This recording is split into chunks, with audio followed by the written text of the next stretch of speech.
The following is a sermon that was preached at Hope Lutheran Church in Manhattan, Kansas. For more information about our church or to watch and listen to past sermons from Hope, visit manhattanhope.com. Thank you for listening.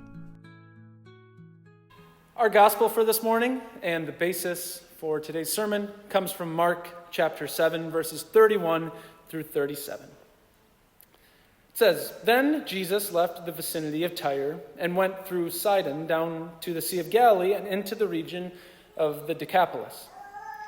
There some people brought to him a man who was deaf and could hardly talk, and they begged Jesus to place his hand on him. After he took him aside, away from the crowd, Jesus put his fingers into the man's ears. Then he spit and touched the man's tongue. He looked up to heaven and with a deep sigh said to him, 'Ephphatha,' which means, 'be open.' At this, the man's ears were opened, his tongue was loosened, and he began to speak plainly. Jesus commanded them not to tell anyone, but the more he did so, the more they kept talking about it. People were overwhelmed with amazement. 'He has done everything well,' they said. 'He even makes the deaf hear and the mute speak.'" The gospel of the Lord. What does it mean to be a disciple? It's a word that we use pretty frequently, especially in Christian settings and in church, and we use it a lot in general. But what does it really mean to be a disciple? Specifically, what does it mean to be a disciple of Jesus? At its core, that word disciple just means to be a student, to be someone who follows after the teachings of another person. And it's not just a Christian word. It's not just a churchy word. People all over the place will use that word disciple, or they'll talk about discipleship. Because all of us, really, whether we realize it or not, we're all being formed, we're all being shaped, we're all being taught by someone or something or some idea or some ideology. We're all being formed, we're all being shaped, we're all being discipled and living as disciples in this world. And given that there are so many ideas, so many philosophies, so many different things out there that are trying to grab our attention, so many different people and ideas that are trying to suck us in and make us follow them, it's good for us to think about, what does it mean that we claim to be disciples of Jesus? What does it mean for us to say that we believe and we follow and we are students of a Jewish rabbi who lived 2,000 years ago, who died and rose and now lives and rules over all things? What does that mean, that we are disciples of Jesus? And so over the next several weeks, we're going to be thinking about, what does that mean? What does that mean to follow Jesus, to be Jesus' disciple? And we're going to think about that as we rediscover discipleship, as we go on this journey to see what it means that we follow Christ, as we follow Jesus. And we're going to start today, as we go on this journey of discipleship, we're going to start by thinking about Jesus and his power. Because that's a really important thing to get right about Jesus. That's a really important thing to understand about Jesus, because we care about power a lot. Power is a sensitive issue. It's something we're kind of obsessed with, if you think about it. And so it's really important for us to rightly understand Jesus' power. If you don't believe me that power is something we care about a lot, think of some of the most loved and cherished and watched media. One of the most influential stories of the last 100 years or 80 years, I'm trying to think when it came out, Lord of the Rings. Lord of the Rings is literally a story about what? A ring of power. And people love that story. They pay attention to that story. They listen to that story. They reread that story over and over again. They watch the movies over and over again. And what's it about? What's it revolve around? It revolves around this little innocent person, this little innocent hobbit named Frodo, who seems so wholesome, who seems so unbreakable. And how is he going to wield this ring of power? There's countless other examples you could pick. Media, where we talk about and we love to think about power dynamics. It's also something that's really true to life. I think of right now, how many people are anxious and worried about this upcoming election? They're afraid that if the wrong person ends up in power, things are going to go totally wrong. We're obsessed with power. We're obsessed with knowing who's going to be in control. We're going to care about who is in power at that level. But it's not even at that high of a level where it's true. We care about power in our homes too. Think about the relationship that an older sibling has with their little sibling. As soon as a sibling has a little sibling, what do they start to do? They start to find ways that they can exercise power over their little brother or sister. And usually it's not very good. We care about power. We're obsessed with power. We love stories about power. And we want someone who can wield power well, who can control it. Because so many of the people that we see in power, so many of the people who receive power, we see it break them. We see it corrupt them. We see them use it for all of the wrong reasons. We see them use it selfishly. And so we want someone who can wield that power perfectly. Mark chapter 7 shows us that that's exactly who Jesus is. We see Jesus wielding power. And today, Jesus, in Mark chapter 7, he presents his power to us in three different ways. He presents his power personally. He presents his power passionately. And then he presents his power perfectly. All three things right here in Mark chapter 7. So what's going on? Jesus has been doing ministry for a little while now. And when we find Jesus here in Mark chapter 7, he's in a part of Israel that you wouldn't normally find Jesus. He's in a part of Israel where you didn't find a whole lot of Jewish people, actually. He's in this region called the Decapolis. If you're looking on a map of Israel, of the Holy Land, this is the part of the country that's to the east of the Jordan River. This wasn't a place that Jesus went to very often. This wasn't a place where Jesus spent a majority of his time. But when we find him today, that's where he is. And this actually wasn't the first time that Jesus had been in the Decapolis. In Mark chapter 5, Jesus had been there before. And it was when his disciples got to the other side of the Sea of Galilee. And as soon as they got out of the boat, a demon-possessed man came to them. And he was filled with a legion of demons.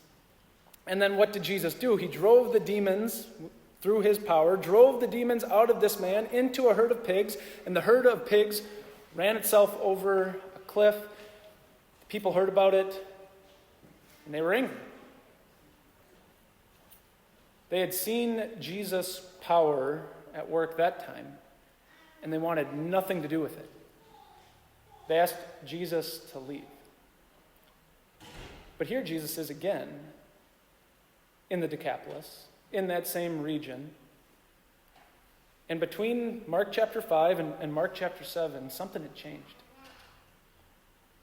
Because this time, the people come running to Jesus. They know Jesus has power, and they want to bring their friend who's deaf and mute. They want to bring their friend to Jesus to see what he might do with his power. And so Here is where you get to see Jesus use his power personally for this man. Because when Jesus uses his power, when Jesus does miracles, he's almost always doing it for an individual, for a person. He uses his power personally. Sure, there are times where Jesus does miracles that impact thousands of people. We saw the feeding of the 5,000 a few weeks ago. But most of the time, when Jesus does a miracle, what does he do? He meets someone right where they are. He meets someone personally. You see it in the way things happen in these verses from Mark. It says, some people brought to Jesus a man who was deaf and could hardly talk, and they begged Jesus to place his hand on him. We don't know the full extent of what they believed about Jesus at that point, but they at least acknowledged that Jesus was someone who had power and wielded power in a beneficial way for other people. And so Jesus hears their request. He sees them bring this man who is deaf, who is mute. But then Jesus does something that's kind of interesting and maybe a little weird, we might say. It seems kind of strange how Jesus does this. What does Jesus do? He takes the man away by himself, away from the crowd, and then he puts his fingers in his ears.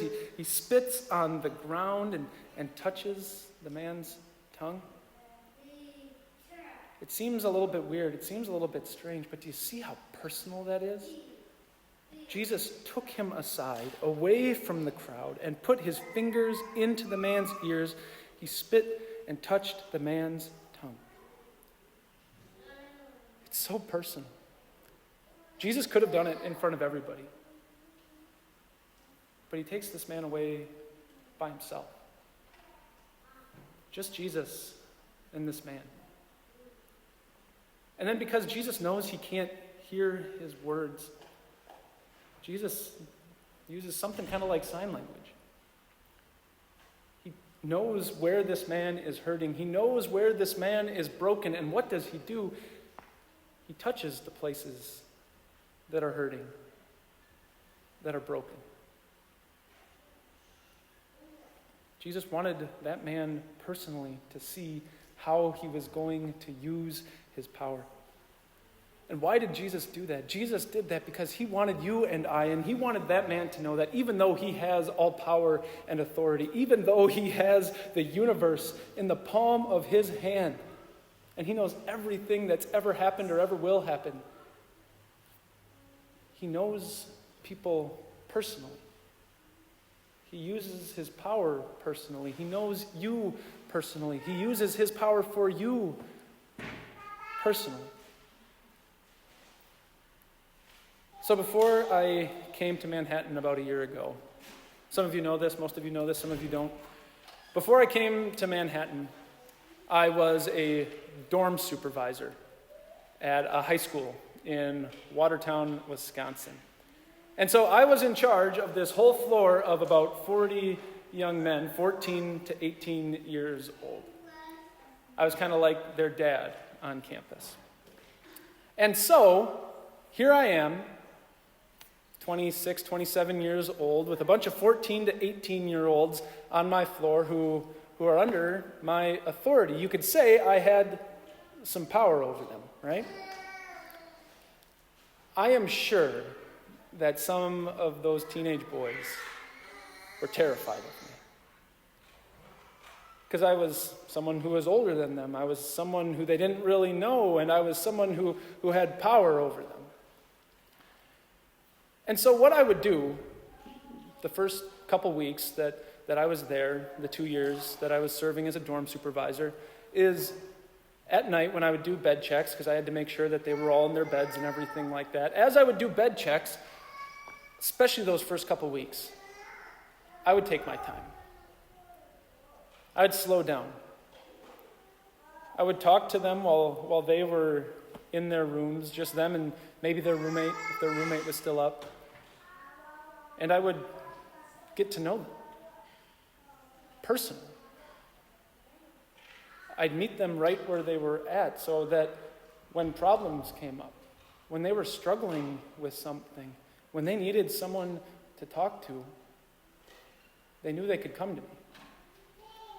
Yeah, I had power. But I also wanted them to know that I wasn't going to use that power to hurt them, make them feel little or small. I was going to use it, I hope. I hope that's how I used it, to love them, to care for them, to meet them personally right where they were at in their life. Jesus cares about you personally. He loves you personally. He uses his power for you personally.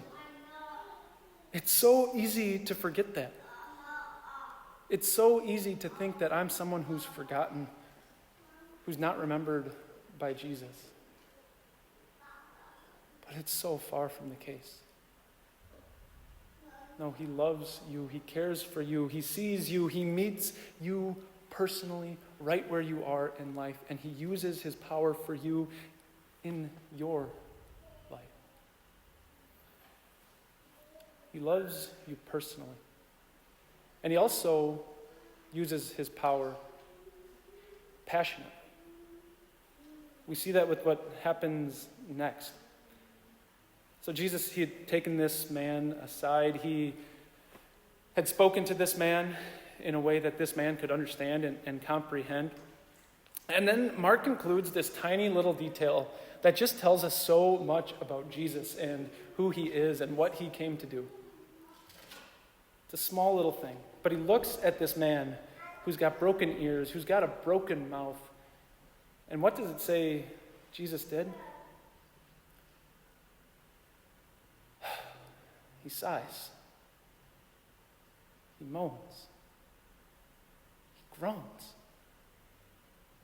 It's like he's hurting down to his very core. Mark writes, Jesus looked up to heaven, and with a deep sigh, he spoke. Why so much anguish?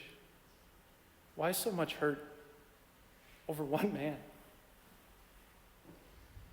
Well, it's because Jesus knows what it's supposed to be like. He knows that this was never a part of God's creation. People were never supposed to be deaf or mute. It makes me think back to the Garden of Eden. In the Garden of Eden, what were Adam and Eve able to do? Adam and Eve were able to just talk and communicate with God in a personal kind of way. They would spend time with each other in the garden. God would speak to them, and they would hear, and then they'd get to respond back. And so here Jesus is, and he's looking at this man who he knows, who he loves, who he cares about, and he can barely communicate with him. And so his heart just breaks. He lets out this sigh. Think about in your own life, when something is heavy, when something hurts, once you've started to wrap your mind around it, sometimes all you can do is just sigh. Because it hurts you down to your core. Because it twists your guts up. Jesus has all of this power, but he uses it in a passionate way. He uses it for people who are hurting, who are broken. Because you see, Jesus, he isn't just some distant God. He isn't just someone who sees us from afar and keeps us at arm's length. No, what does Jesus do? He gets into the mess with us. He gets into the brokenness with us. He sees where you're hurting, where things are broken around you, and he steps right into those things with you. He does that because he passionately cares about you. And when it comes to the relationship between Jesus' power and the things that Jesus passionately cares about, what does Jesus do? He uses his power for the things that he cares about, that he has passion for. He uses his power in a personal way. He uses it for the things that he's passionate about, for the things that he cares about. And then what we see next shows us that he uses all of this perfectly. In the words of the people who saw the result of Jesus' miracle, He does all things well. Because when Jesus does this miracle, does he just do it halfway? Does he just do it a little bit and then kind of leave the guy to figure it out for himself? No, he does it perfectly. I mean, imagine this. This man, at least for as long as we know, hadn't been able to hear another person. And he hadn't been able to speak. And then in an instant, what is he able to do? He is able to form perfectly clear, logical sentences. Yeah, Jesus opened up his ears. Yeah, he opened up his tongue and made it so he could speak. But he also was doing so much more behind the scenes, making the connections for this guy. He doesn't just heal him partially. No, Jesus heals him perfectly. He does all things well. What was Jesus doing with this miracle? Why did he do it? Why did he show his power personally, passionately? Why did he show his power perfectly? Well, he did it to start to peel back the effects of sin in this world. We'll go back to the garden again. In the beginning, everything was perfect. Everything was right. And then sin came into the world. And all of the effects of sin came into the world. What do you see Jesus doing here as he does this miracle? As he does so many of his miracles, what does he do? He's starting to peel back the effects of sin in this world. He's giving us a glimpse, a glimmer of what it's going to be like when he comes back and restores all things. He uses his power perfectly for us. And he also wants to show us that he is the perfect fulfillment of what Isaiah was talking about in Isaiah chapter 35.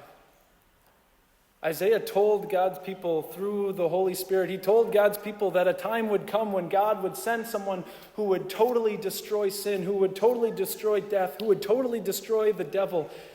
Isaiah told people to watch for him, that he would come. This would be God's Messiah, God's chosen servant. And he said, watch for different signs, different things that this Messiah would do when he would come into the world. Things like opening the ears of the deaf and the mute tongues, shouting for joy. When those people said, he has done everything well, I don't know exactly how much they understood. I don't know how much they actually knew about Jesus and who he was. But by saying it, they were saying that this was the one Isaiah had been talking about. This is the one God had promised. This was God's perfect Messiah come into the world. And you know what the most perfect thing Jesus did with his power, what it was? He set that power aside. He had all the power in the world, all the power in the universe, and what did Jesus do? For you personally, what did he do because he cares about you passionately? What did he do perfectly? He set that power aside. He set it aside so he could be exactly the Savior that you and I need. So he could offer himself as the sacrifice for sin that all people need and that I need. That is the most personal, that is the most passionate, that is the most perfect thing Jesus ever did with his power, setting it aside to save me, to save you, to save all of us from our sin. That's what makes Jesus so much different than all of those other people we think about who have power. He uses it perfectly. He uses it for other people that he cares about. He uses it for people personally, individual people. He uses his power to save you. And as disciples of Jesus, as those who follow Jesus, that's how we see the primary purpose of Jesus' power, as his power to save us. Not just to wipe away all of the things that are wrong in our life. One day he will do that. But the most perfect thing that Jesus did with his power was use it to save you. That's power. Power that's always used well. for you. God bless us to believe it and to hear it. Amen.